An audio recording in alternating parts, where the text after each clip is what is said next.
Shalom, Bapak Ibu. Saat ini saya akan sharing sebuah firman yang berjudul Di antara bayang-bayang malam ada terang yang lahir, Bapak Ibu.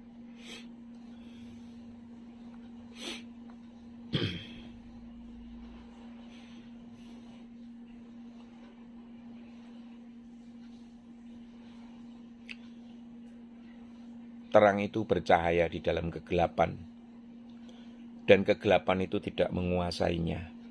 Yohanes 1 ayat 5. Bapak Ibu dan saudara-saudara yang dikasihi Tuhan, setiap tahun Natal itu tiba seperti bisikan yang lembut ya.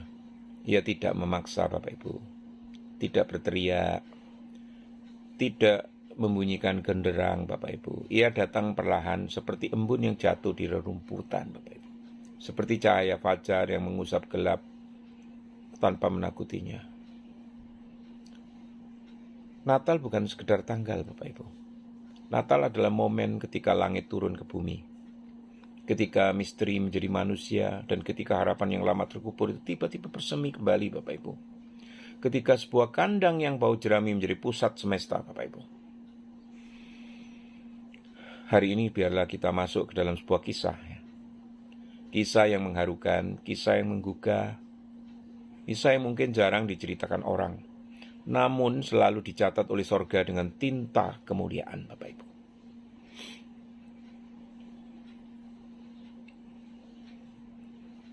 Judulnya adalah Ada Sebuah Harapan yang Terkubur Bapak Ibu.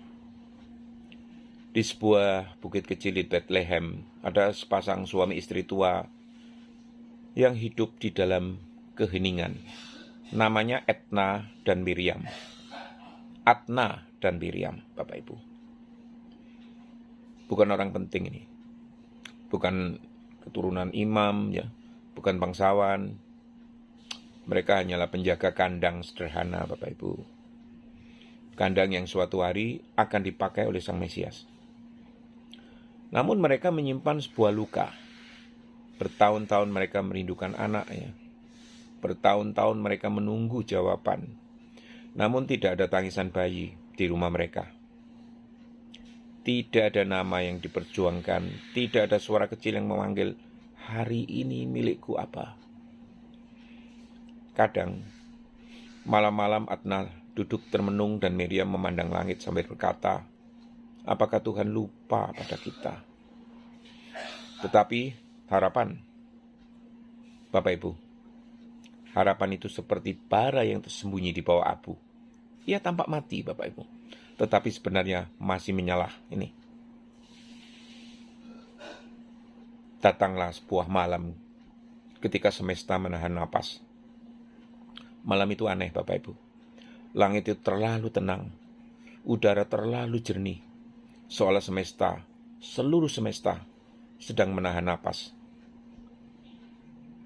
Miriam berkata pada suaminya, Adna, malam ini kandang kita akan dipakai oleh seorang perempuan yang kelelahan.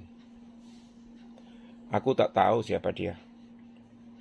Tapi ada suara di dalam hatiku berkata bahwa ia bukan perempuan biasa. Tak lama kemudian datang seorang pria muda dengan wajah yang lelah dan seorang wanita yang sedang mengandung besar, Yusuf dan Maria. Mereka mengetuk pintu dengan suara gemetar berkata, tidak ada tempat lagi bagi kami. Apakah kandang Tuhan masih ada? Adna menatap mata Yusuf dan ia melihat sesuatu yang tidak pernah ia lihat pada lelaki manapun. Keteguhan seorang ayah dan ketaatan seorang hamba Tuhan ini. Miriam menatap Maria dan ia melihat sesuatu yang lebih muda dari ratu manapun, rasa sakit seorang ibu dan kemuliaan seorang yang dipilih oleh sorga. Tanpa banyak bicara mereka mengajak pasangan itu masuk ke sebuah kandang kecil. Dan disitulah di dalam kesederhanaan jerami di antara napas lembut hewan-hewan, di bawah cahaya lilin yang hampir padam, firman itu menjadi daging. Yohanes 1 ayat 14. Mujizat di tengah kelelahan, Bapak Ibu. Bapak Ibu, mujizat-mujizat terbesar itu tidak selalu terjadi di istana, Bapak Ibu. Kadang ia lahir di tempat di mana hidup terasa paling berat, Bapak Ibu. Di tempat kita sudah tidak punya apa-apa untuk diberikan. Di tempat air matanya jatuh lebih banyak daripada senyum, Bapak Ibu. Ketika bayi itu lahir, kandang yang sederhana berubah menjadi altar. Jerami berubah menjadi emas. Dan air mata Maria berubah menjadi doa. Dan suara tangis bayi itu mengubah seluruh sejarah dunia, Bapak Ibu. Bayi itu, dialah Immanuel, Allah beserta kita. Dialah firman kekal yang turun menjadi debu. Dialah harapan yang tidak pernah gagal. Dan Adna, lelaki tua itu, yang lama bertahun-tahun tidak pernah mendengar tangis bayi, malam itu mendengar suara tangis yang menggetarkan surga. Ia memandang Maria dan berbisik, anak ini adalah jawaban untuk doa-doa yang bahkan kami tidak berani doakan lagi. Kadang Tuhan itu menjawab dengan cara yang tidak sesuai dengan harapan kita. Karena ia sedang menyiapkan jawaban yang jauh melebihi mimpi kita.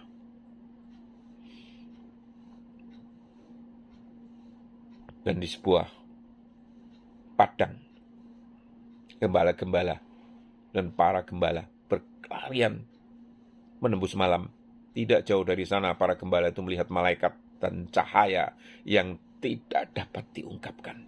Dan suara itu berkata, hari ini telah lahir bagimu juru selamat. Lukas 2 ayat 11. Gembala-gembala itu berlari seperti orang yang menemukan kembali tujuan hidupnya. Dan ketika mereka sampai di kandang, mereka melihat bayi kecil itu dan mereka menangis.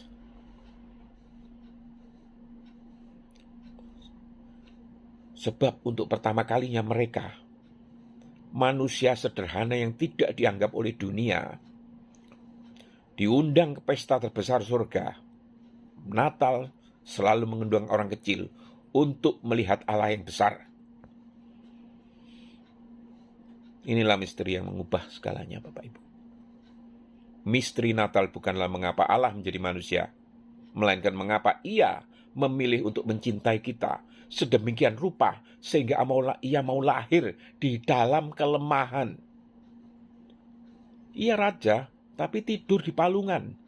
Ia kudus, tapi dibungkus kain lampin.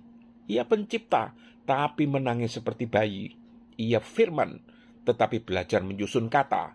Ia Alfa dan Omega, tapi masuk ke dunia yang paling kuat. Inilah misteri kasih Allah. Kasih yang melampaui logika, yang melampaui jarak, yang menembus sejarah, yang memeluk manusia dari palungan sampai salib. Natal adalah pernyataan terbesar Allah. Aku tidak akan meninggalkan engkau. Aku datang kepadamu.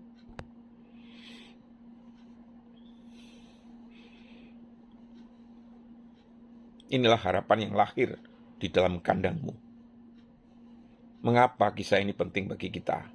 Karena setiap dari kita memiliki kandang dalam hidup. Tempat yang tidak kita banggakan. Musim yang gelap. Ruang yang berantakan. Luka yang tidak pernah sembuh dan doa yang sudah kita lupakan. Namun ingat, Kristus memilih kandang sebagai tempat kedatangannya. Bukan istana, bukan rumah mewah, bukan ruang penyembahan yang indah. Artinya Bapak Ibu, Ia ingin lahir di bagian hidupmu yang paling kau sembunyikan. Natal bukan tentang mempersiapkan hidup agar layak menerima Dia, tetapi tentang menyadari bahwa Ia datang bahkan ketika kita tidak siap, Bapak Ibu.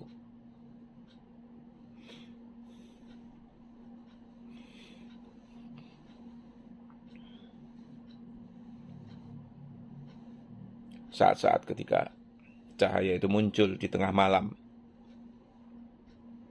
Bapak Ibu, mungkin tahun ini terasa berat ya. Mungkin engkau kehilangan seseorang. Mungkin engkau kehilangan arah.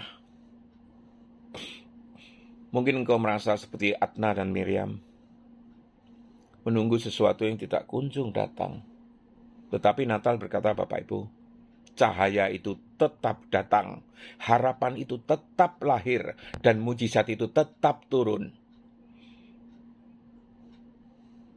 Kadang ia datang di saat kita tuh paling letih, Bapak Ibu, di tempat yang paling tidak duga, dengan cara yang paling sederhana, namun efeknya paling kekal. Ketika firman itu lahir, segalanya berubah. Ya, hatimu yang beku menjadi hidup. Doamu yang lama menjadi bersuara. Jalanmu yang gelap diterima kembali. Kandangmu menjadi tempat kehadiran Raja. Doamu yang lama berubah menjadi bersuara. Jalanmu yang gelap diterangi kembali. Kandangmu menjadi tempat kehadiran Raja, Bapak Ibu. Hari ini dengarlah suara itu. Suara bayi kecil yang menangis lembut, tetapi tangis itu menggema sampai tahta kekekalan, Bapak Ibu. Itu adalah suara yang berkata, aku datang untukmu. Aku tidak akan meninggalkanmu. Akulah harapanmu. Amin, Bapak Ibu.